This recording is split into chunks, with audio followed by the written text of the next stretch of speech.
I'm not someone who reads the last page of a novel first, or wants to know whodunit before I sit down to view a thriller. But I will note that the conclusion of a book or play or concert isn't the end, at least for me. Like so many, when I've been engaged by art, I continue to carry its message with me, and from time to time, I call upon it to bring light or insight to a given moment. Others before me have observed that it's often the ending that gives us a new beginning.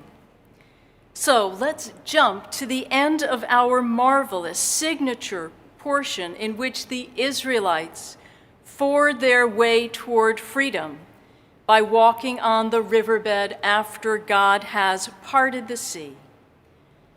And then, after some wandering and much complaining about food and water, our portion concludes with an unexpected encounter, a battle with Amalek. So that's where we begin. Amalek may be familiar to you from Purim. His actions here in the Torah earn him the accolade of Israel's archenemy and the prototype of every subsequent tormentor. Consequently, Haman is regarded as his descendant. But Amalek's aggression really takes shape for us in the passage recorded in Deuteronomy, which describes his method of warfare. Unprovoked, Amalek struck the Israelites from behind, attacking the most vulnerable, the stragglers, the elderly, the children, the ill and differently abled.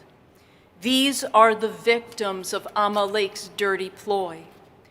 Even in the biblical age, this behavior was seen as despicable.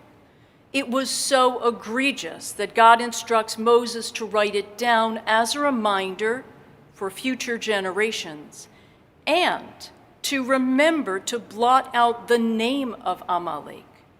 To remember to forget Amalek is actually a mitzvah, a commandment. Whenever people are attacked, the first thing we want to know is why. Why did Amalek target the Israelites?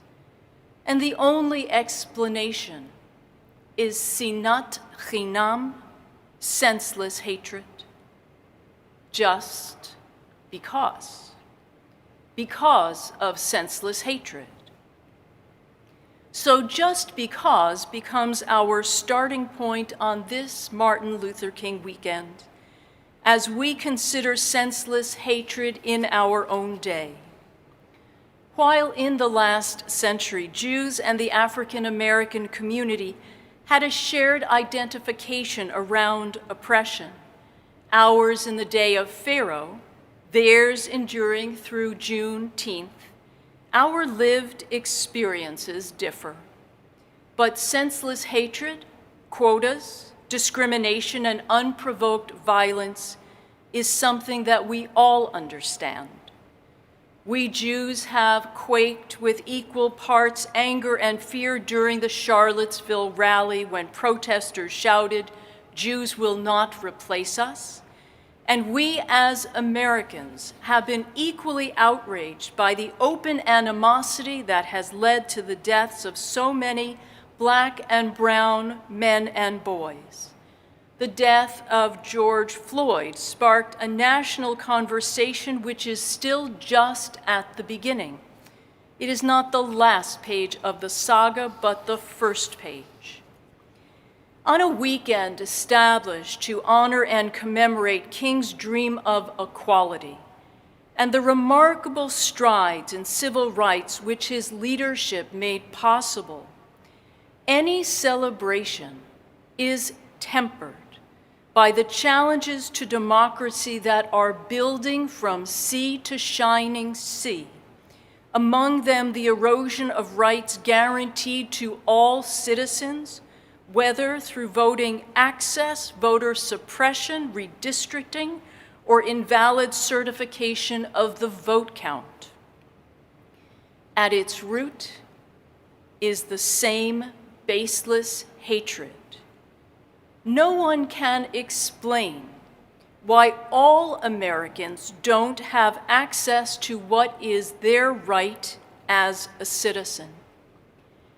In her book, Caste, Professor Isabel Wilkerson reminds us that when the accepted social system, the organization of where people stand in society, is disrupted, as it would be if voting rights were truly available to all, the elevation of others amounts to a demotion of oneself. Equality feels like a demotion, she wrote.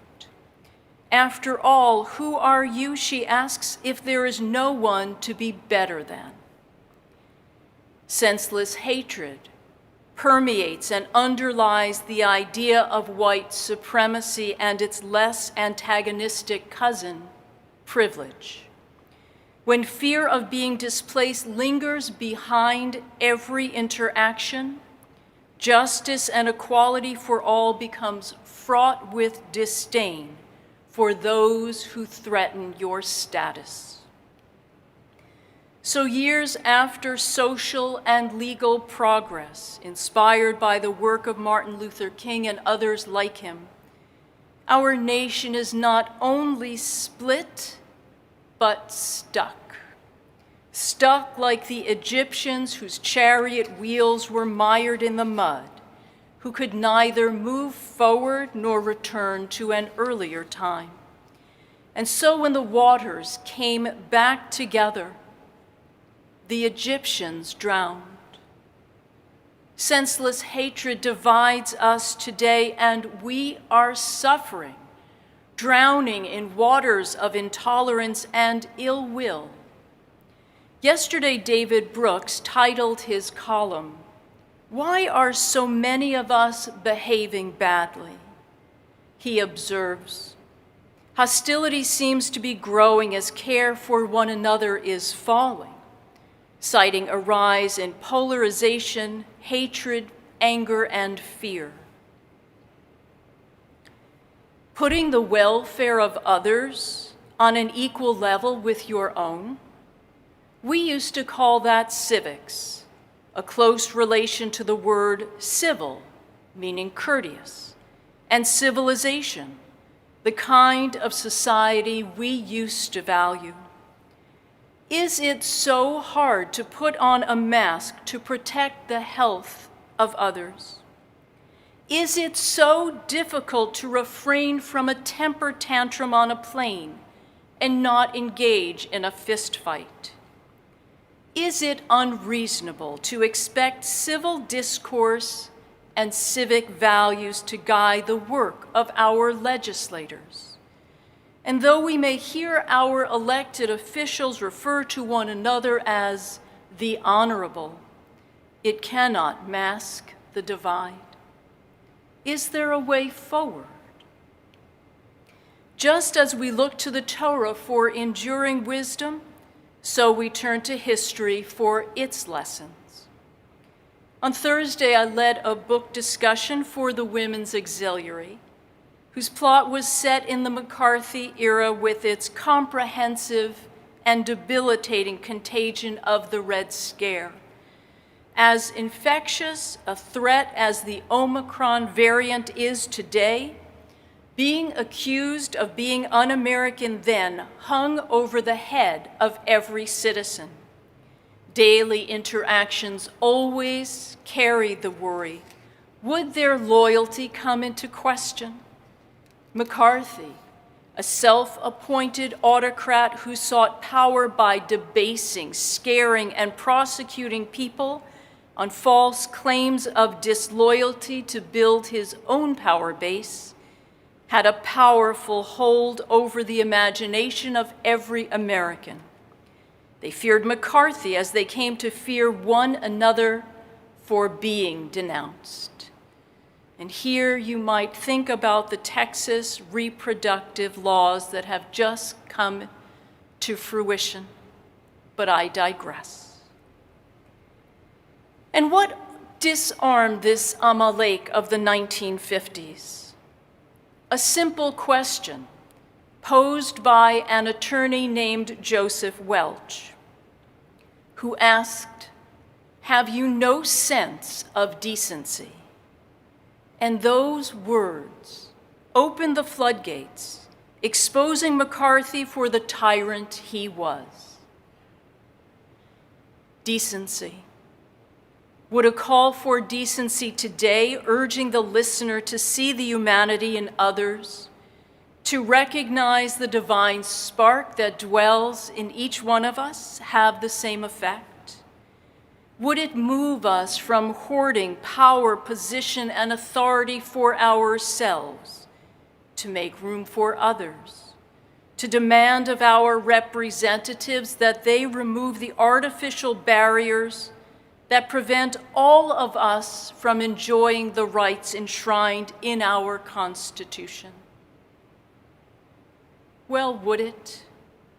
Or are the attributes of honor and respect and their counterparts, shame and degradation, no longer sufficient guides for conscience? And here is where we turn to Torah again. As the Israelites anxiously gathered behind Moses at the water's edge, he reassured them that God would protect them. And God had other things in mind. God admonished Moses instead by saying, "Why do you cry out to me? Tell the Israelites to go forward." And in actuality, their success was the result of mutual cooperation. God guided Moses' actions. Moses encouraged and directed the people. And the Israelites had to have the courage to move ahead to an unknown destination, one that was far from where they had been enslaved. Can we do the same? Our imperative is based on the most basic rules for society, knowledge that we already possess, which the Israelites received at Sinai. You see, the dramatic crossing of the sea read this morning wasn't simply for the sake of freedom from bondage, but for the purpose of receiving commandments to create a just society. Next week, when we read the 10 Commandments in Parashat Yitro, come stand again with our ancestors at Sinai's foot and renew your commitment to justice, to move our Congress and legislature from the baseless hatred and ideologies that enslave them and immobilizes an entire nation, from the societal and racial disparities that infect our society, from the Amaleks who take advantage of those who have fallen to the rear on their life's journey, the elderly, the impoverished, the vulnerable, and the other, striking them down when they need to be restored to a better place in society. On this Martin Luther King Shabbat, it is time to go forward. Ken Yehi Ratzon, may it be so.